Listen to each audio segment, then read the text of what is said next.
Learning मंत्रा के online पाठशाला में आप लोगों का स्वागत है। आज का यह क्लास इस बात पर आधारित है कि ईडब्ल्यूएस को आरक्षण हो या न हो। आपको बात मालूम होगा, खबर निकल चुकी है कि ईडब्ल्यूएस के आरक्षण पर सुप्रीम कोर्ट के द्वारा सुप्रीम मुहर लगा दिया गया। यहाँ पर सवाल इस बात का है कि क्या ईडब्ल्यूएस को आरक्षण देना संवैधानिक होगा या यह संवैधानिक प्रावधानों के खिलाफ होगा। यह बात इसलिए भी महत्वपूर्ण है क्योंकि इस पे राजनीति में मुद्दा गर्म है कि ईडब्ल्यूएस इंदिरा साहनी बनाम भारत सरकार के अंतर्गत जो जजमेंट दिया गया उस जजमेंट का उल्लंघन करता है। तो आज हम लोग अपने इस क्लास के अंतर्गत इसी बात की तफ्सीस करते हैं कि इंदिरा साहनी बनाम भारत संघ 1992 में जो यह निर्णय दिया गया कि रिजर्वेशन के अपर लिमिट 50% से ज़्यादा नहीं होगी, क्या वह उसका उल्लंघन करता है यह जजमेंट या ऐसा नहीं है।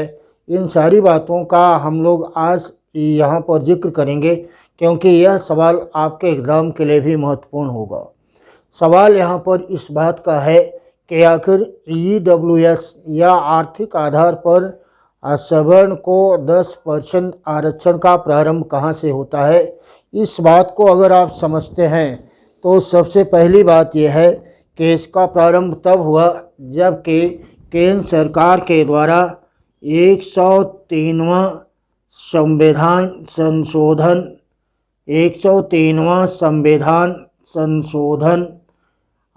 2019 को लाया गया। इसका प्रारंभ कब से होता है? तब से जबकि केंद्र सरकार के द्वारा 103वां संविधान संशोधन को पारित किया गया और संसद के द्वारा इस अधिनियम को पारित किया गया था 8 एवं 9 जनवरी 2019 को।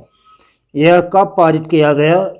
8 एवं 9 जनवरी 2019 को इसको संसद के द्वारा पारित कर दिया गया और संसद के द्वारा पारित कर देने के बाद और इसको पारित कर देने के बाद 12 जनवरी 2019 को राष्ट्रपति महोदय के द्वारा इस पर हस्ताक्षर कर दिया गया। 12 जनवरी 2019 को राष्ट्रपति ने इस पर हस्ताक्षर कर दिया। 2019 को राष्ट्रपति के द्वारा इस पर हस्ताक्षर कर दिया गया और अल्टीमेटली 14 जनवरी 2019 को यह गजट में नोटिफिकेशन इसका हो गया और गजट में नोटिफिकेशन होने से ही इसको अल्टीमेटली लागू कर दिया गया। अब देखिए, यहाँ पर सवाल यह है कि आखिर यह आरक्षण किस बिना पर किया गया था जो हम लोगों के एग्ज़ाम के लिए महत्वपूर्ण होगा। मामला इस बात का था कि आर्टिकल 15 और 16 में आरक्षण का प्रावधान किया गया है और आरक्षण के प्रावधान का आधार सामाजिक एवं शैक्षणिक पिछड़ापन है। आर्टिकल 15 एवं 16 के अंतर्गत इसलिए अगर यह बात हम लोगों को पूछा जाता है कि 103वां संविधान संशोधन अधिनियम जिसके द्वारा ईडब्ल्यूएस को 10% आरक्षण सरकारी नौकरियों में प्रदान किया गया, वास्तव में वह किस अनुच्छेद में संशोधन करता है, तो वह संशोधन करने वाला आर्टिकल कौन सा होगा।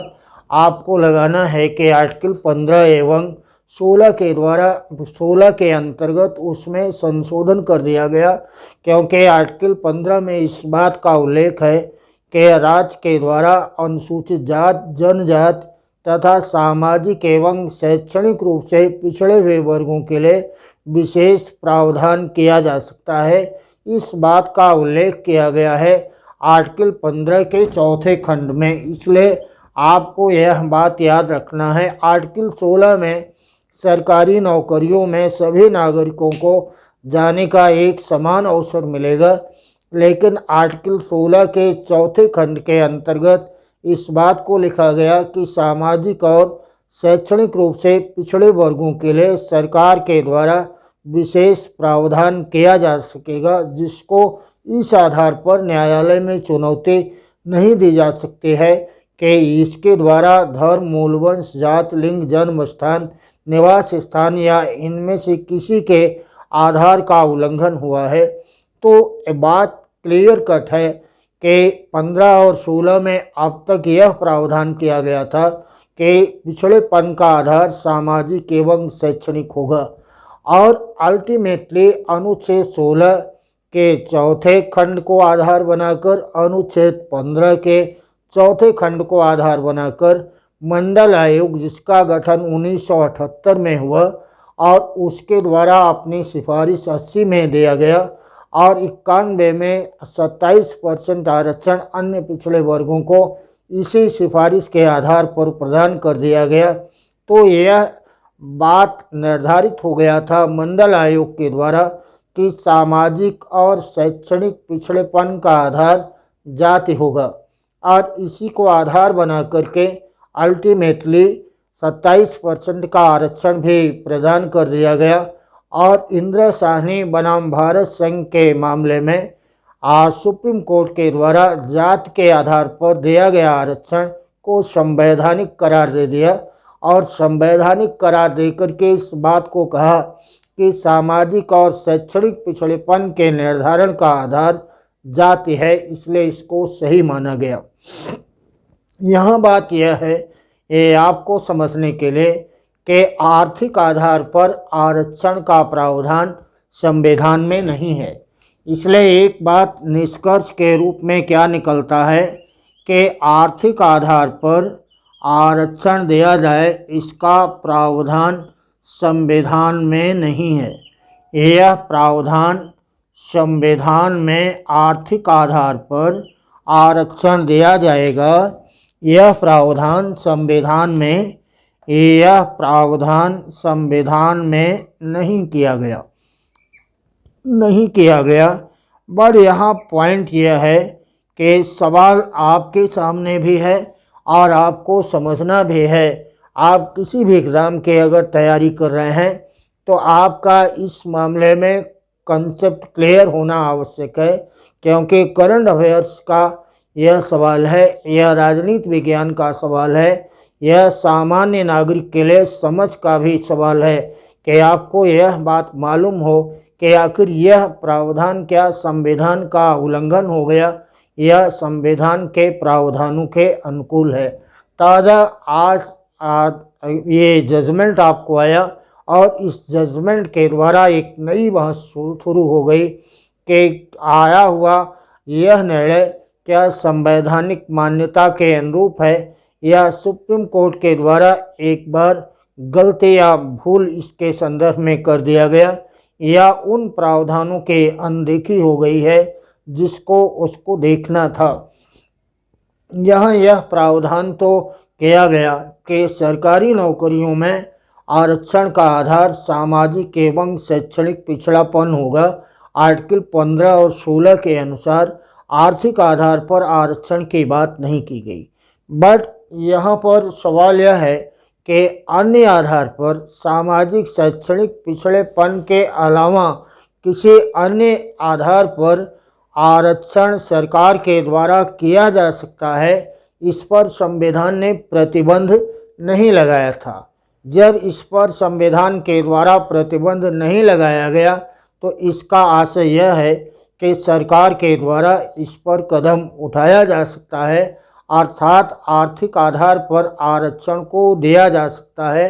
ये वर्तमान के निर्णय में इसी को आधार बनाया गया और इसी आधार पर यह निर्णय दिया गया कि EWS का आरक्षण संवैधानिक प्रावधानों का उल्लंघन नहीं करता है, और संवैधानिक प्रावधानों के उल्लंघन न करने का आधार यह है कि संसद के द्वारा अधिनियम को ला करके किसी अन्य आधार पर भी आरक्षण को किया जा सकता है, जो कि EWS के अंतर्गत किया गया। दूसरा, यह सवाल यह खड़ा हो रहा है और अनेक लोग इस बात को उठा रहे हैं कि यह किया गया प्रावधान और EWS पर आया हुआ फैसला यह 50% की सीमा को 50% की सीमा को क्रॉस करता है। बट यह दलील में भी कहा गया और यह बात आप भी समझ रहे होंगे कि यह 50% की सीमा को क्रॉस इसलिए नहीं करता है क्योंकि यह सामान्य वर्ग या जो जनरल क्लास है उसी के अंतर्गत है, यह उसके बाहर या अलग से किया गया कोई प्रावधान नहीं है, इसलिए यह 50% की सीमा के अंतर्गत है। दूसरी बात जो बहस का मुद्दा है वह मुद्दा यह है कि क्या 50% की सीमा को क्रॉस करना ही पर्याप्त है, यह असंवैधानिक होगा, या इस बात पर भी ध्यान देने की आवश्यकता है कि सामान्य वर्ग के लिए अब तक जो सीटें 50% थी उसी में 10% का आरक्षण EWS को दे देने से अब वह सीटें 50% न बच कर के केवल 40% बच गई। तो क्या सामान्य वर्ग का यह नुकसान नहीं होगा? बहस का असली मुद्दा यहाँ पर ये बना हुआ है, क्या यह संवैधानिक है या संवैधानिक नहीं है? अभी भी सुप्रीम कोर्ट के द्वारा इस पर विचार करने की आवश्यकता है और सुप्रीम कोर्ट इस पर शायद विचार भी करे। आने वाले दिनों पर इस पर कोई नया फैसला भी आ सकता है कि क्या यह 10% का आरक्षण सामान्य वर्ग के कोटे में 50% की सीमा में सेध लगाने वाला है, यह भले ही 50% की सीमा को क्रॉस न करता हो। दूसरी महत्वपूर्ण बात कि इस संविधान संशोधन और इस फैसले के द्वारा किन किन लोगों को लाभ हो रहा है। इसके द्वारा जो प्रावधान किया गया उसके द्वारा मुस्लिम वर्ग, हिंदू वर्ग, सिख, जैन, बौद्ध के जो EWS हैं, इकोनॉमिकल वीकर सेक्शन है, उन सब के बच्चों को 10% सरकारी नौकरियों में विशेष आरक्षण का प्रावधान करने से इन सारे वर्गों को लाभ होगा। तो ये यहाँ पर जजमेंट था। इस जजमेंट के संदर्भ में आप क्या सोचते हैं, यह बात आप कमेंट बॉक्स में लिखकर हमको बताएं। एक किसी अन्य ऐसे ही ज्वलंत मुद्दे पर हम लोग फिर बात करते हैं। ये आज की बात हम लोगों के यहाँ तक है, ये बात आप समझिए और इसको एग्जामिनेशन के पैटर्न पर अपने आप को लगाने का प्रयास करिए, जिसका प्रावधान भारतीय संविधान के अंतर्गत अनुच्छेद 15-16 में किया गया था और यह आर्टिकल 15-16 में संशोधन करता है। अनुच्छेद यह संशोधन करता है संविधान का 103वां संविधान संशोधन 2019। यह बात हम लोगों के आज की यहाँ तक है। पुनः मिलते हैं, तब तक के लिए धन्यवाद। जय हिंद।